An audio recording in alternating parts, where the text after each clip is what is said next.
Hey everyone, it's Nico at Comic IndieCon once again, and we are here for another creator interview.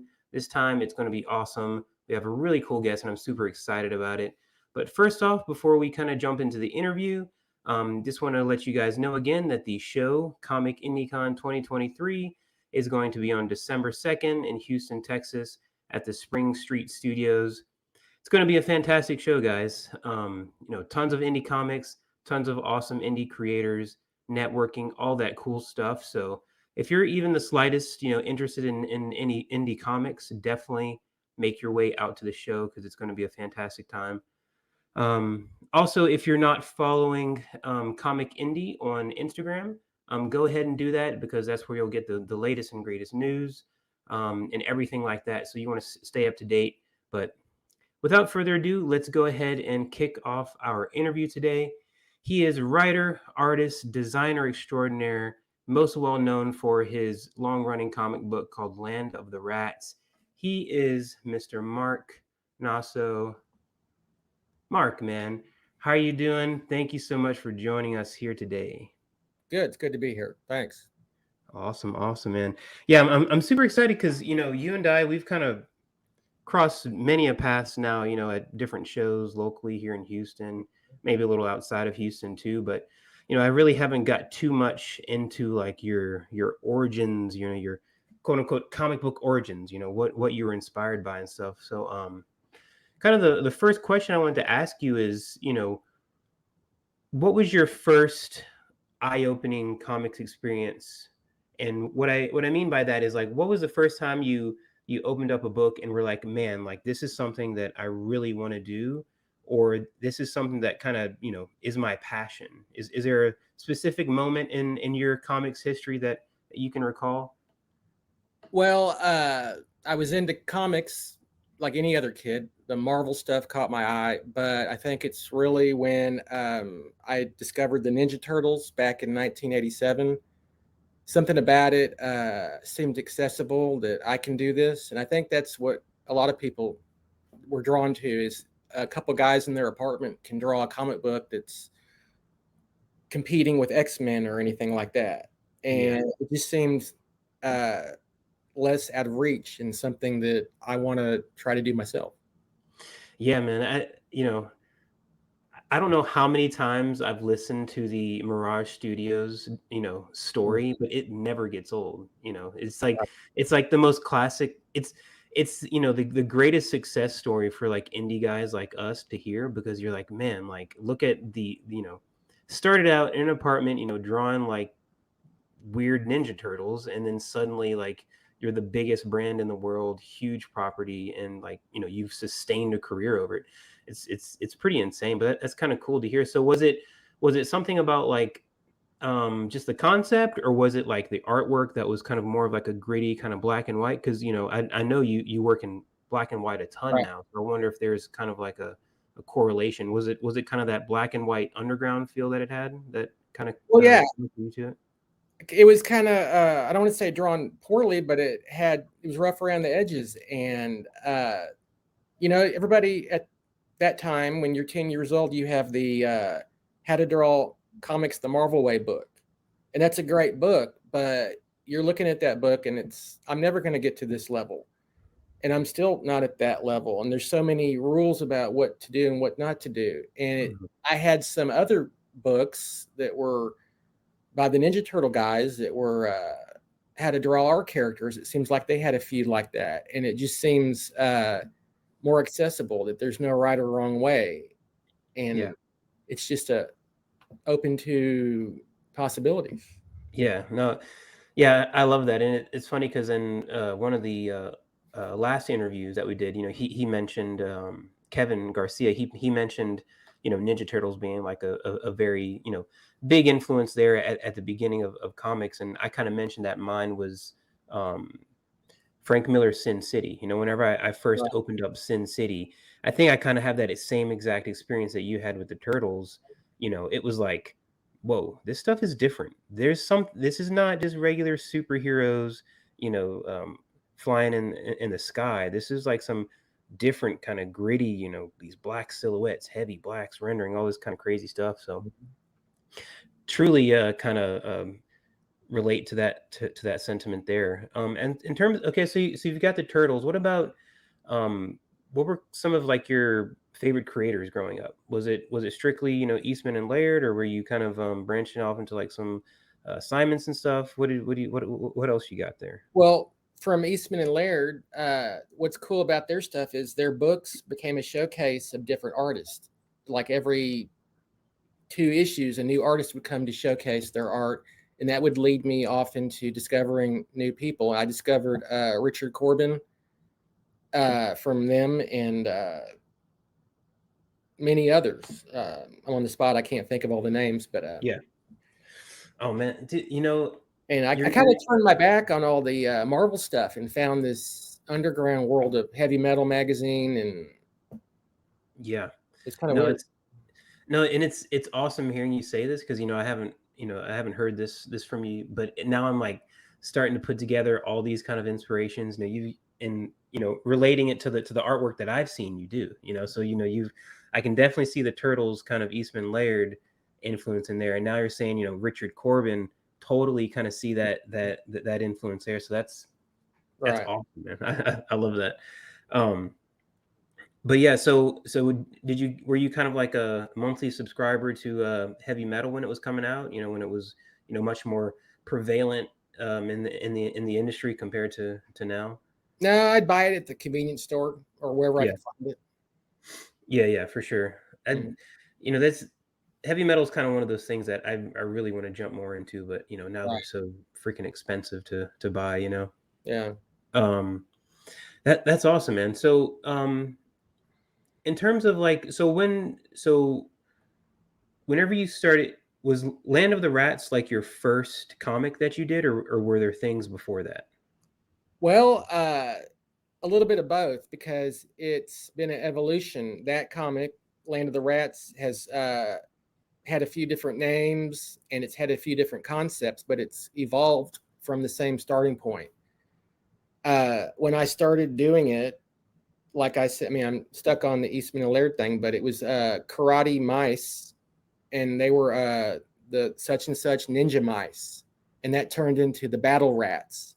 Mm, They were this group of 3 brother rats that were trained by ninja dojo somewhere, and it was just a rip off because I'm 12 years old, so I'm going to rip off what I'm reading, and I'm reading Ninja Turtles. I came up with these karate mice, but that kind of morphed somehow over a decade and a half into this fantasy story that has nothing to do with anything karate or yeah.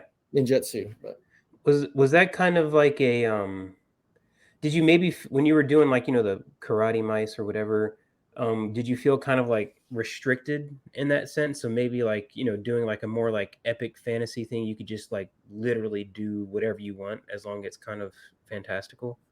yeah, the fantasy world gives you a vehicle to tell any story anywhere. So Hmm. it's kind of like Conan, where he's on an adventure, and each town he arrives at, there's a different adventure he gets involved in.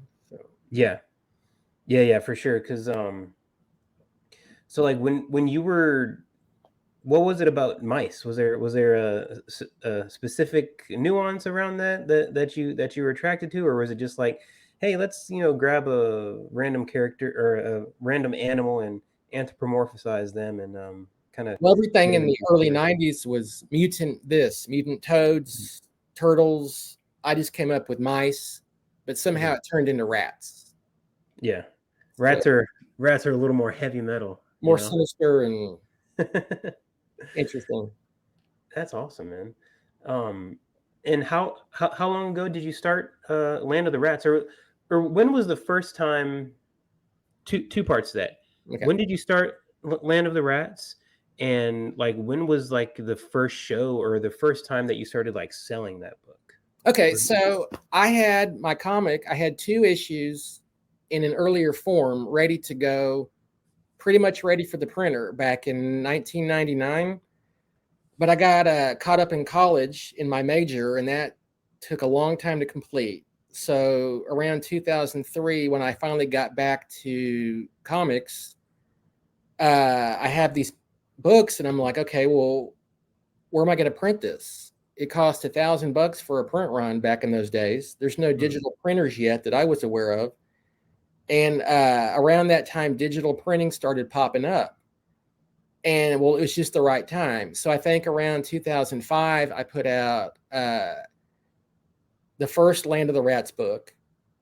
And a couple of years later, I put out another one.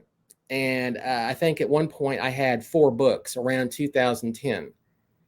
And I'm desperate for places to sell them. So Mhm. I'm trying to find different venues. And interestingly, here in Houston, Comic Palooza got up and started.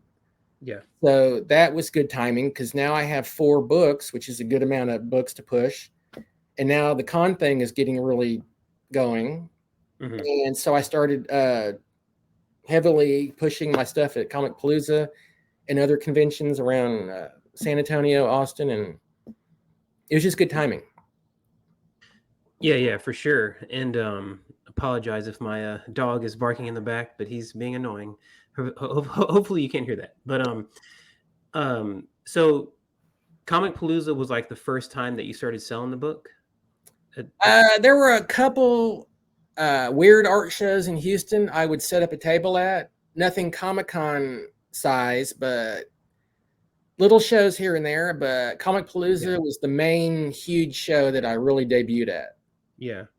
And how was that? Because we're these are kind of whoever's watching these videos, they're kind of interested probably in indie comics and stuff like that. So it's whenever you're doing that first show and kind of getting prepared for it, there's always kind of a little trepidation here and there. Like how was that do you remember how that first show was for you? Were you kind of like nervous? Oh, very Um, yeah, right. Well, yeah, I got schooled. That was my big first show, and a lot of other seasoned artists came by and told me things about my table setup. Like, what's your name? I don't see your name anywhere. hmm, And where's it written? You have any cards? I have all yeah, these books on my table on a flat table, and they say you need more vertical signage. You need something that attracts people to your table. It's just a weird dude behind a table with all these books. I wasn't thinking in those terms yet. I wasn't thinking about a banner, or it was pretty rudimentary back in those days. And then the yeah, next show I got, okay, I have a vertical price sign where people can read prices. hmm, People are asking, how much is this? Well, I didn't think to put any prices on anything. yeah. It's kind of funny looking back. Yeah, and it's kind of cool that you say that because, you say, back in your beginnings, you were kind of rudimentary in those days. But now, I see your setup and your setup is awesome, man. Like you've got one of the best setups in town because But thanks. it's so in theme, with your book, your banners in theme. I think you have a runner on your table. You've even got little mugs that say Land of the Rats, little I think cups and things, stickers, all even like your fan art pieces, whether they're drawings or prints, they all kind of like it all kind of meshes together, which is pretty sweet. Is that something that you kind of put a lot of thought into, or has it just been like a development over the last 10 years or so? Well, it's a development. I am somebody who I really want people to read my books. It's all about my story and my stuff. I do a little bit of fan art, just like anybody does. I know you do commissions and stuff, Hmm. and I like it. But it's not the main focus. I usually have some fan art out there to kind of bait people into coming by to check out the books. Yeah. We get talking Hmm. about fan art, and I got them at my table. I'll say, well, now that you're here, hey, here's my comics section. This is stuff I do. Yeah. Sounds kind of shady that I'm baiting people, but then there's people that are into fan art too, and that's fine. But Yeah. for people that Yeah. are doing that. Yeah. I'm right there with you, and I tell people that all the time. Like, Mm-hmm. I don't love doing fan art, and I don't love it, but I draw characters that I like, Mm-hmm. and I do like little small prints for it. It's not obtrusive to my setup at all, just Right. like like my books are the main thing that I want people to come. But you know the lay of the land and the nature of the industry is, people stop when they see characters they already know. So if you've got if you got a Spider-Man, if you got a Darth Vader there, they're gonna if they like your art style, they're gonna stop and say, "Oh, hey, I have a Street Sharks print," and like everyone that walks by is like, "Oh, Street Sharks, man, that's awesome," and it's like Mhm. it's something that people just stop and look at, and it's marketing. It's not baiting. Right. And to be honest, if I'm at a comic show, maybe like Comic Indie, where it's all about indie stuff, I'll leave the fan art at home, or I'll Yeah, just kind of put it to the side. It's more about, I know the clientele wants weird, interesting stuff made by guys like us. exactly, exactly. Yeah, totally there with you. Um, let's talk a little bit about like your process and stuff. So you're predominantly black and white artist, Mhm. penciling. I know you do some colors, but you do those digitally, yeah, or Okay, so my covers are color, yeah. and each one is kind of done differently. I have some that are entirely acrylic paintings with Okay. nothing digital about it. I mean, I may adjust some stuff later digitally, but it's not drawn digitally. It's all Mhm. acrylic. Then I have a few covers that are black and white inked art scanned and colored digitally. Mhm. So there's a mix. Some of it's Yeah. painted digitally with a little bit of line art. Some is entirely acrylic painted. But they're supposed to kind of all have the same cohesive look, though. Yeah, definitely. Yeah, they definitely do. But I forgot to ask you, did you do any kind of art schooling or anything, or were you self-taught for the most part in terms of artwork? Well, my comic stuff is kind of self-taught, but I did go to college for graphic design, and a lot of what I learned there has informed what I'm doing in comics Yeah. in terms of page layout and how things read and the pacing of it. A lot of what I learned in college has kind of fed into it Right, in a right. roundabout kind of way. Yeah. Um and like your art style, I think it's like this really good kind of balance of like, you know, cartoony, Hmm. but with, not overly cartoony, if that kind of makes sense. Because your lines are typically, real clean and everything. You do some feathering and all that. Hmm. What kind of what are your main tools? What are your if you're on an island with nothing else, all you get is three art tools. What are the three that you're bringing with you? Okay, I'd like to say a 3H pencil. I've never Hmm. messed with the blue pencils. I know all you Yeah. guys are into that, but I stick with this very light lead 3H pencil. It gives me just the right amount of lead to ink over. I like microns. Uh, Hmm. okay, I work from thin to thick. So I start with a very thin 0.005 uh, felt tip pen. From Oh there, wow. I build Yep. out to a ballpoint pen, and then from there, I build out to the micron point oh. I'm sorry, point oh 0.01, point oh Hmm. 0.02. And then I do some of the heavy feather lines that you mentioned with a Winsor Newton brush, and Okay. I think that's the brand. I could be Yeah. off. Yeah, Yeah. Mhm. and that gives me the line weights because I'm all into line weights. And I Yeah. like artists that have well, I like artists that do things different than what I do. But the guys that I'm trying to that inspired me are or girls, guys and girls, artists of all types. Yeah. Use a very modulated line weight that goes thick to thin. Yeah. So you said that you start out with that point oh five Mm-hmm. liner. That thing is tiny. Yes. That thing is small. So you're going through your whole penciled piece, and you're going through and first throwing down like those super thin lines like that, Mm-hmm. and then you go with a thicker liner, and you're going through and going over those thin lines with that. Well, the thin lines are Or they those are like those are your thinnest lines. So like if you're stroking upwards, like your thin line is that point, the bottom of that line is like the 0.005, and then you use the thicker liner to kind of do the middle section, or right. I Okay, ultimately I build up from a thin line to a thick line, so I do yeah, go over some of the thin lines with a the brush. gotcha. But I kind of do a pre-inking. I have a cat here. Hold on. It's all right. All right. Oh yeah, So I do a kind of a pre-inking style where I lay down all the thinnest lines and build up from there. super And cool, man. Yeah, ultimately, I do go over it. So. yeah, yeah. That's awesome, man. That that sounds extremely time consuming, though. Mhm. It could be. Yeah. Because you and so let's talk a little bit about Land of the Rats. In terms of like the story and everything. Go ahead and pitch the viewers out there about what Land of the Rats is, how many issues you've got out. Give them a little spiel on the book. Okay. One of the things I learned from the early con days is to have your sales pitch down. Yeah. So, Land of the Rats is a story about a race of hybrid rat people that live deep in a jungle kingdom, and it's this is a otherworldly sci-fi fantasy setting. And this nation of rat humans, they don't know where they come from, and they're different from all the humans out in the wasteland outside the jungle. So the main hero is a rat.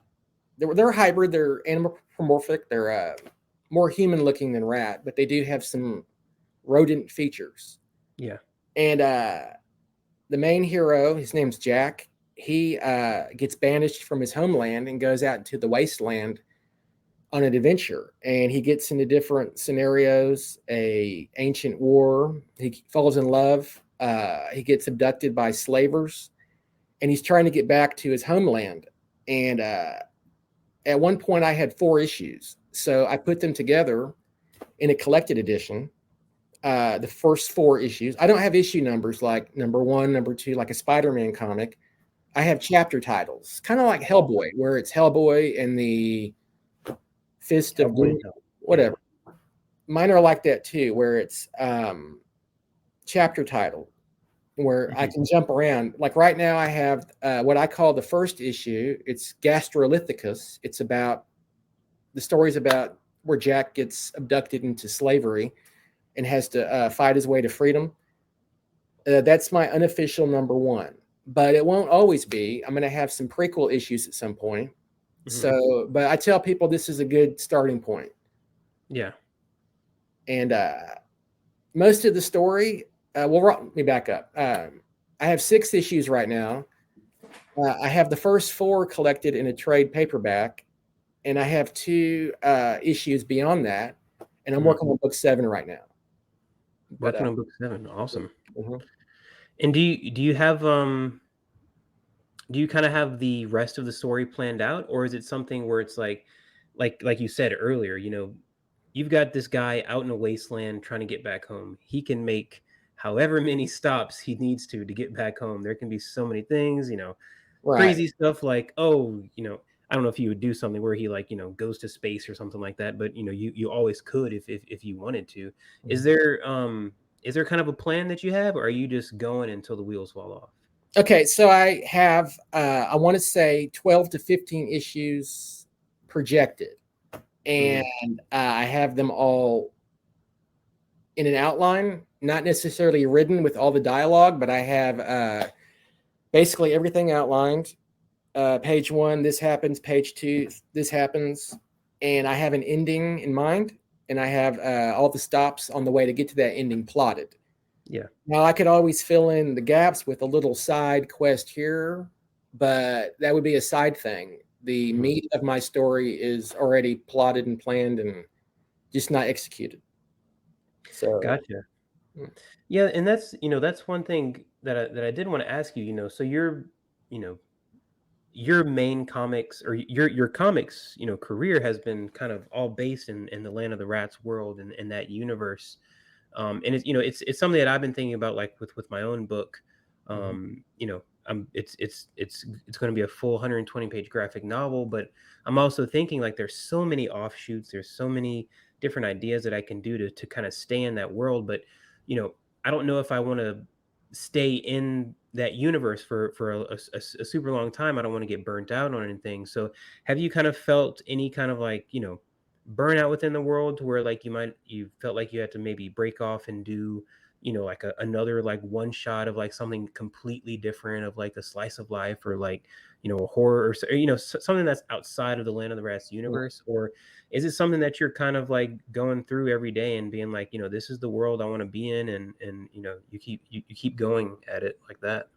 Okay, well, just the opposite of being burned out. If anything, it's that I don't get enough of it. There's so much I want to do and so many stories I want to tell. I don't have enough hours in the day. And I'm thinking, am I gonna pull all this off? I have stories that I haven't got to yet. So Hmm. another thing is that I don't feel a pull to do books that are in another genre because I feel like the world I'm working in has enough versatility. For example, it's a fantasy story, but books 5 and 6, which are currently available, are a alien invasion story.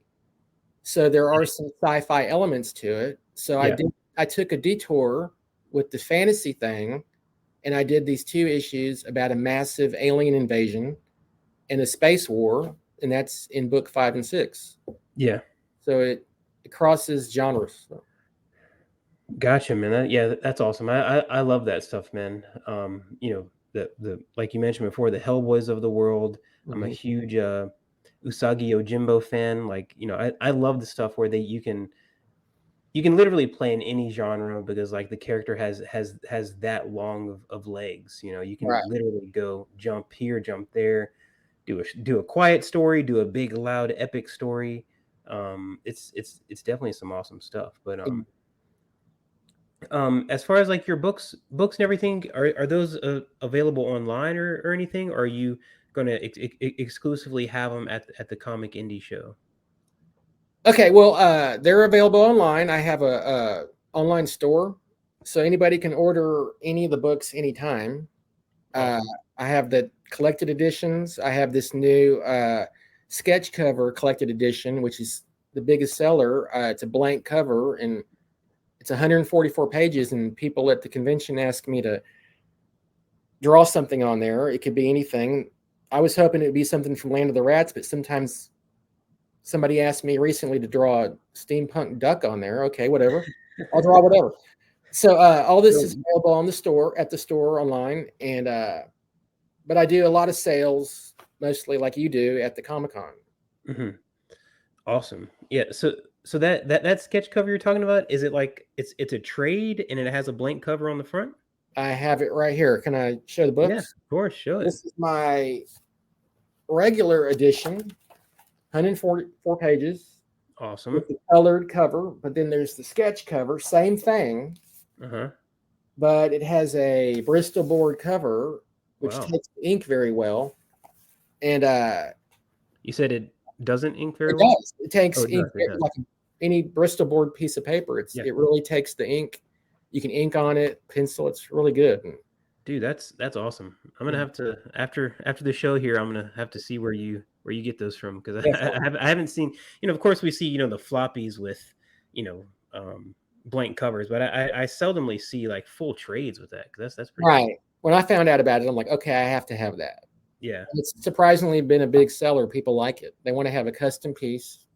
You know, that's awesome, man. great. That- That's really cool. There you go, guys. The viewers out there, when you see that blank trade over at Comic IndieCon, Mr. Mark here is gonna draw you something cool on it. I will. um, Mark, before we get out of here, go ahead and let the people know where can they find you, where can they follow you on Instagram and all that, and kind of get updates from your end of things. Okay, so Instagram. I guess if you type in Mark Nasso, I'll pop up. That's my main page. Mhm. My website is theundergroundforest.com. Awesome. And the Underground Forest is a location in my story. So I named the company that. That has all of my books. It tells more about my books. Gives you more of the story. If you go there, Awesome. it'll explain it to you better than I can. What else? What else? There's an online store in there. I guess But there's my Facebook if you want to find me there. cool. Cool, cool, cool. And of course, when all the viewers out there and all you guys go to Comic IndieCon this year, Mark is going to be there with all of his books. You can talk to him personally. Talk a little bit about that process stuff, and watch him throw down those awesome ink lines, because I've seen them before and they're freaking sweet. Um, and you guys out there, you guys can follow me at Nico_writes, and follow my work there. And Mhm. just before we get out of here, just want to let you guys know one more time that um, Comic IndieCon 2023 is going to be on December 2nd in Houston, Texas, at the Spring Street Studios. It's going to be a fantastic time. Be sure to follow Comic Indie on Instagram as well to get all the latest updates and everything like that. But that does it for this interview. Thank you so much for watching. We'll see you soon.